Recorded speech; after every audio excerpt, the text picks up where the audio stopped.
চাকৰি পাব অসমৰ হাজাৰ হাজাৰ নিবনুৱা যুৱক যুৱতীয়ে, হাজাৰ হাজাৰ শিক্ষিত নিবনুৱা যুৱক যুৱতীয়ে, আৰু ৰতন টাটাৰ সেই কোম্পানীত সকলো ধৰণৰ সুবিধা লাভ কৰিব প্ৰতিগৰাকী চাকৰি লাভ কৰা অসমীয়া যুৱক যুৱতীয়ে। আমি প্ৰথমতে এবাৰ আপোনালোকক এবাৰ মন্তব্য আছে, ইতিমধ্যে আপোনালোকে দৃশ্যখিনি দেখিলে, দৃশ্যখিনি দেখুৱালোঁ। এবাৰ আমি আপোনালোকক আজিৰ দিনটোত য'ত ভূমি হস্তান্তৰ প্ৰক্ৰিয়া সম্পূৰ্ণ হ'ল তাত জিলা উপায়ুক্তৰ পৰা আৰম্ভ কৰি টাটা কোম্পানীৰ উচ্চপদস্থ বিষয়াসকলে কি মন্তব্য দিলে সেই মন্তব্য এবাৰ পোনে পোনে আপোনালোকক দেখুৱাবলৈ চেষ্টা কৰিছোঁ। আজি মৰিগাঁৱৰ আমাৰ জিলাখনৰ বাবে নহয়, সমগ্ৰ অসম তথা ভাৰতবৰ্ষৰ বাবে এটা অত্যন্ত ঐতিহাসিক এটা দিন। আজি আমাৰ মাটিৰ ৰেজিষ্ট্ৰেশ্যন হৈ গৈছে আৰু মাননীয় মুখ্যমন্ত্ৰীয়ে কোৱাৰ ধৰণেৰে গোটেইখিনি কথা আখৰে আখৰে পালন হৈছে। আৰু আজিৰ এই দিনটোত আমাৰ 517 বিঘা 527.17 বিঘা মাটি আমি তেওঁলোকৰ নামত আমি ৰেজিষ্ট্ৰেশ্যন কৰি দিছোঁ। আৰু ৰঞ্জন বন্দ্যোপাধ্যায় ডাঙৰীয়া আহিছে টাটাৰ তৰফৰ পৰা, তেওঁলোকৰ গোটেই টীমটো আহিছে। টীমটো আহি আমাৰ যোনখিনি অফিচিয়েল যোনখিনি ফৰ্মেলিটিজ আছিলে গোটেইখিনি পূৰা কৰা হৈছে। আৰু ডাঙৰীয়াই কৈছে যে অতি শীঘ্ৰেই তেওঁলোকে ইয়াত কাম আৰম্ভ কৰিব।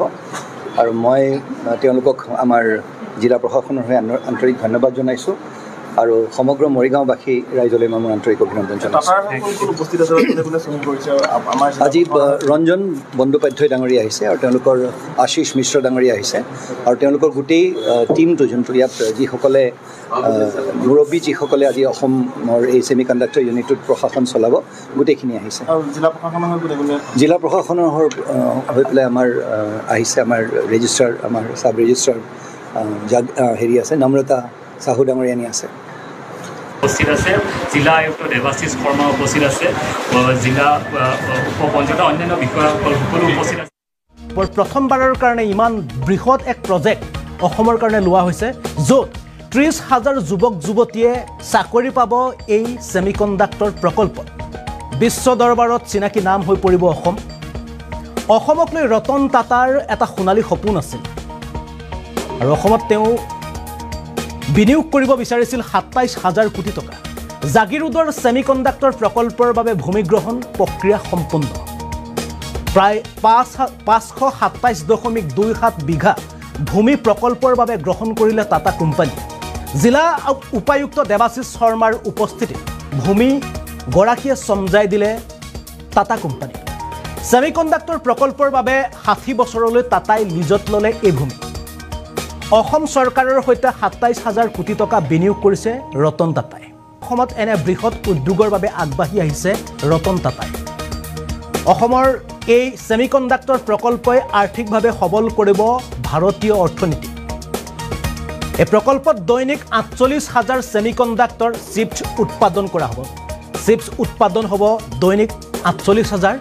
বিশ্ব দৰবাৰত চিনাকি হৈ পৰিব অসমৰ নাম সঁচাকৈ, কিয়নো প্ৰথমবাৰৰ কাৰণে স্বাধীনতাৰ পিছত প্ৰথমবাৰৰ কাৰণে অসমত ইমান ডাঙৰ এক বৃহৎ প্ৰকল্প, যিটো প্ৰকল্প আচলতে মুখ্যমন্ত্ৰী বা অসম চৰকাৰ লগতে ভাৰত চৰকাৰে সুদীৰ্ঘ দিন ধৰি ৰতন টাটাৰ সৈতে তেওঁলোকে এই প্ৰকল্পটোৰ কাৰণে তেওঁলোকে কথা পাতি আছিল।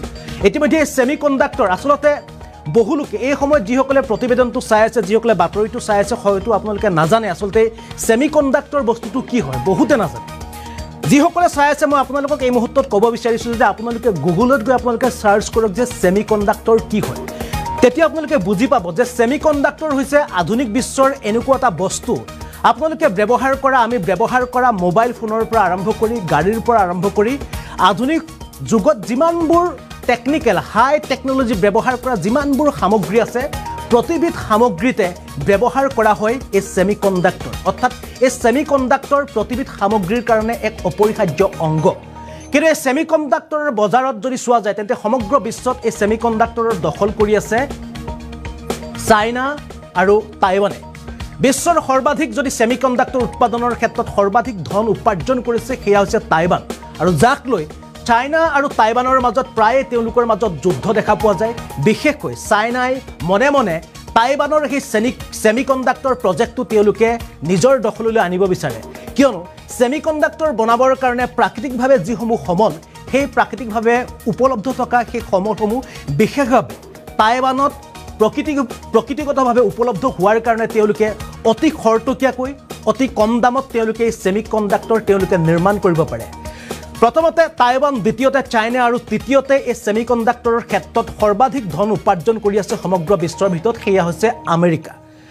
ভাৰতে প্ৰতি বছৰে এই ছেমিকণ্ডাক্টৰ কোটি কোটি টকা ছেমিকণ্ডাক্টৰ ক্ৰয় কৰিব লাগে চাইনা, নহ'লে টাইৱান, নহ'লে আমেৰিকাৰ পৰা।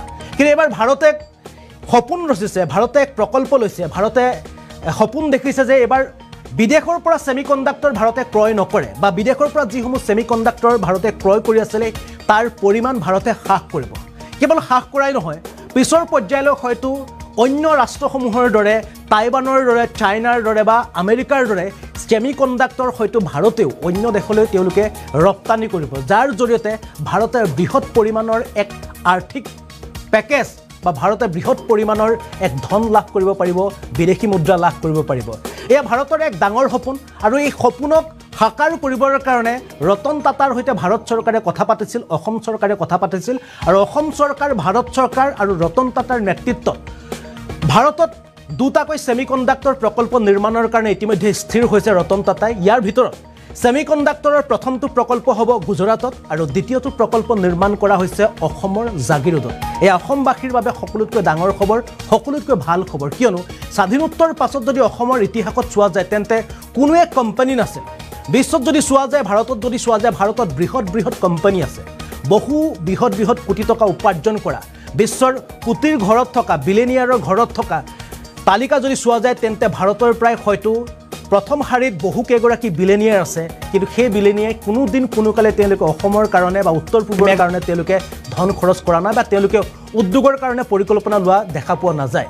কিন্তু আজিৰ দিনটোত যদি চোৱা যায় তেন্তে অসমৰ বাবে এক ডাঙৰ খবৰ, ভাৰতৰ বাবে এটা ডাঙৰ খবৰ, কিয়নো আজিৰ দিনটোত মৰিগাঁওবাসী আজি ৰতন টাটাৰ যি টাটা কোম্পানীয়ে বা অসম চৰকাৰৰ নেতৃত্বত যি ছেমিকণ্ডাক্টৰ প্ৰকল্পৰ কাৰণে যি ভূমি প্ৰয়োজন হৈছে 517.27 বিঘা মাটি, এই 27 বিঘা মাটি এনেদৰে মৰিগাঁওবাসী আজি ৰতন টাটা কোম্পানীয়ে তাত ছেমিকণ্ডাক্টৰ নিৰ্মাণ কৰিবৰ কাৰণে এনেদৰে ভূমি হস্তান্তৰ কৰিছে আজিৰ দিনটোত, য'ত উপস্থিত আছে মৰিগাঁৱৰ উপায়ুক্ত দেৱাশিষ শৰ্মা, লগতে টাটা কোম্পানীৰ বহুকেইগৰাকী উচ্চপদস্থ বিষয়া, আৰু এনেদৰে তেওঁলোকে আজি ছেমিকণ্ডাক্টৰৰ বাবে তেওঁলোকে ৰতন টাটাৰ কোম্পানীক তেওঁলোকে ভূমি হস্তান্তৰ কৰিছে, আৰু ইয়াৰ পাছতেই সেই ভূমিত নিৰ্মাণ হ'ব ছেমিকণ্ডাক্টৰ এটা মেগা প্ৰজেক্ট। আৰু সেই ভাল খবৰ জনাব বিচাৰিছোঁ, ব্যক্তি এগৰাকী আৰু চৰ্চা হয় ব্যক্তিগৰাকী বিভিন্ন কাৰণত, আৰু চৰ্চাত থকা এই বিশেষ ব্যক্তিগৰাকীৰ নাম হৈছে ৰতন টাটা, আৰু এইগৰাকী ৰতন টাটাৰ নেতৃত্বত, ৰতন টাটাৰ তত্বাৱধানত পুনৰ সমগ্ৰ বিশ্বত জিলিকি পৰিব অসমৰ নাম, কিয়নো প্ৰথমবাৰৰ কাৰণে অসমত এইগৰাকী ৰতন টাটাই 27,000 কোটি টকাৰে এক ছেমিকণ্ডাক্টৰ প্ৰকল্প তেওঁ ইতিমধ্যে আৰম্ভ কৰিছিল, আৰু এই ছেমিকণ্ডাক্টৰ প্ৰকল্পৰ আজিৰ দিনটোত মৰিগাঁওবাসীয়ে তেওঁলোকে অতি ৰং মনেৰে ৰতন টাটাক তেওঁলোকে বা টাটা কোম্পানীক তেওঁলোকে হস্তান্তৰ কৰিলে তেওঁলোকৰ ভূমি, আৰু এই ভূমিৰ জৰিয়তে সুদীৰ্ঘ অতি কম দিনৰ ভিতৰতে ৰতন টাটাই তাত নিৰ্মাণ কৰিব ছেমিকণ্ডাক্টৰ প্ৰকল্প, আৰু এই প্ৰকল্পত অসমৰ 30,000কৈ অসমীয়া যুৱক যুৱতীয়ে চাকৰি লাভ কৰিব, আৰু এয়া সঁচাকৈ অসমৰ বাবে এটা সুখৰ খবৰ, আৰু যি সুখৰ খবৰ আহিছে ৰতন টাটাৰ ফালৰ পৰা। এইবাৰ হয়তো কম্পিটিটিভ এক্সামত কাৰেণ্ট এফেয়াৰ্ছৰ 2-এটা প্ৰশ্ন এইটো টপিক্সৰ পৰা দিব পাৰে। কেনেকুৱা যে 2024 চনত ৰতন টাটা কোম্পানীয়ে ভাৰতৰ কোন দুখন ৰাজ্যত প্ৰজেক্টৰ কাম আৰম্ভ কৰিছে? উত্তৰ হ'ব গুজৰাট আৰু অসমত। আৰু প্ৰজেক্টটোৰ নাম কি এনেকৈ প্ৰশ্ন আহিলে উত্তৰত হ'ব ছেমি কণ্ডাক্টৰ প্ৰজেক্ট। আৰু অসমৰ কোনখন জিলাত এই প্ৰজেক্টৰ কামটো আৰম্ভ কৰিছে এনেকৈ প্ৰশ্ন আহিলে উত্তৰত হ'ব মৰিগাঁও জিলাত। আৰু কোনখন জেগা বা ঠাইত আৰম্ভ কৰিছে এনেকুৱা প্ৰশ্ন হ'লে উত্তৰত হ'ব জাগিৰোডত। আৰু এই প্ৰজেক্টটো কৰাৰ কাৰণে বা প্ৰজেক্টৰ কাৰণে কিমান বিঘা মাটি লিজত তেওঁলোকে লৈছে? উত্তৰত হ'ব 517.27 বিঘা মাটি তেওঁলোকে লিজত লৈছে। আৰু এই মাটিখিনি কেইবছৰৰ কাৰণে তেওঁলোকে লিজত লৈছে এনেকুৱা প্ৰশ্ন হ'লে উত্তৰত হ'ব 60 বছৰৰ কাৰণে তেওঁলোকে লিজত লৈছে। আৰু এই প্ৰজেক্টটো কৰাৰ কাৰণে তেওঁলোকে কিমান হাজাৰ কোটি টকা বিনিয়োগ কৰিব এনেকুৱা প্ৰশ্ন আহিলে উত্তৰত হ'ব 27,000 কোটি টকা তেওঁলোকে এই প্ৰজেক্টৰ কাৰণে বিনিয়োগ কৰিব। গতিকে ভিডিঅ'টো চাই যদি ভাল লাগে লাইক শ্বেয়াৰ কমেণ্ট কৰিব। Thank U.